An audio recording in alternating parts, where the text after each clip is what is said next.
सद्गुरू श्री ब्रह्मचैतन्य महाराज गोंदवलेकर यांचं प्रवचन 9 जुलै. नाम घेण्याचा निश्चय करावा. जे दृश्य असते ते आज ना उद्या नाश पावते. दृश्य हे स्वतंत्र नसते, भगवंताच्या अधीन असते. म्हणून जगात जी जी गोष्ट घडते ती भगवंताच्या इच्छेनेच घडते हे आपण ओळखावे. आपला देह दृश्यच आहे आणि त्याला चालवणारा भगवंत देहात आहे. त्याच्या अनुसंधानात राहण्याचा आपण प्रयत्न केला पाहिजे.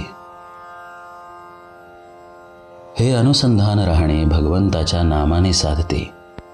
म्हणून तुम्ही सर्वांनी नाम घेण्याचा निश्चय करावा. आपले चित्त नामामध्ये गुंतले म्हणजे देहाला प्रारब्धाच्या स्वाधीन करता येते.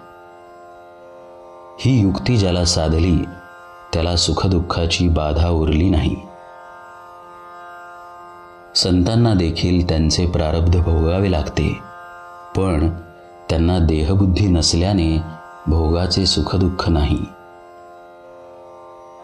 व्यवहाराच्या मार्गाने जात असता भगवंताचे नाम कधी विसरू नये.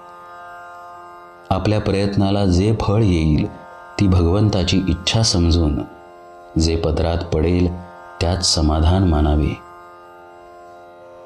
आपण प्रपंची लोक आहोत, म्हणून प्रपंचाला उचित असणारा प्रयत्न केल्या वाचून कधी राहू नये. पण प्रपंच हेच आपले सर्वस्व आहे असे न समजता त्यामध्ये भगवंताला विसरू नये.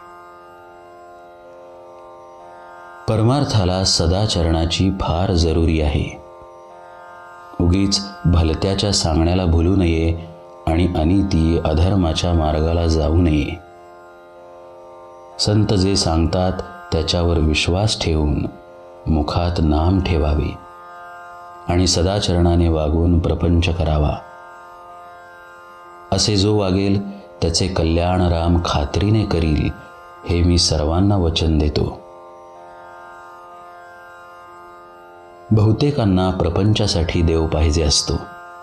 खरोखर हे सर्व हिंगजिऱ्याचेच गिराईक आहेत. देवासाठी देव पाहिजे असे म्हणणारा खरा कस्तुरीचा चाहताच कोणी भेटत नाही. जो बरा होणार नाही अशा रोग्याला बरा करतो तो डॉक्टर खरा. अगदी विषयातल्या माणसांना सुद्धा जो बाहेर काढतो तो संत खरा. त्याच्याजवळ जाऊन नुसते मी शरण आलो आहे असे म्हटले तरी पुरे होते. हल्लीच्या आणि पूर्वीच्या प्रपंचात तसा फरक नाही. पण पूर्वी लोक देवाला विसरत नसत. अलीकडे ते जास्त संकुचित झाले आहेत. पूर्वी खेडेगावांमध्ये स्वाभाविकपणे एकमेकांच्या उपयोगी पडावे अशी बुद्धी असायची. पण आता काळ पालटला आहे. तुम्हा इतक्या लोकांना नामस्मरण करताना पाहून मला एक समाधान वाटते की मला जी गोष्ट आवडते ती इतक्या लोकांना आवडू लागली आहे. मी सांगितलेले तेवढे करीन असा निश्चय करा. कशाचीही काळजी करू नका.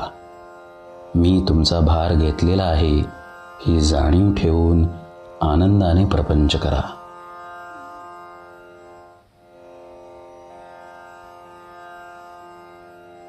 भगवंताच्या नामाचा नाद लागला तर दुःखाची जाणीव कमी होईल. दुःखाची जाणीव नसल्यावर दुःख असले म्हणून बिघडले कुठे.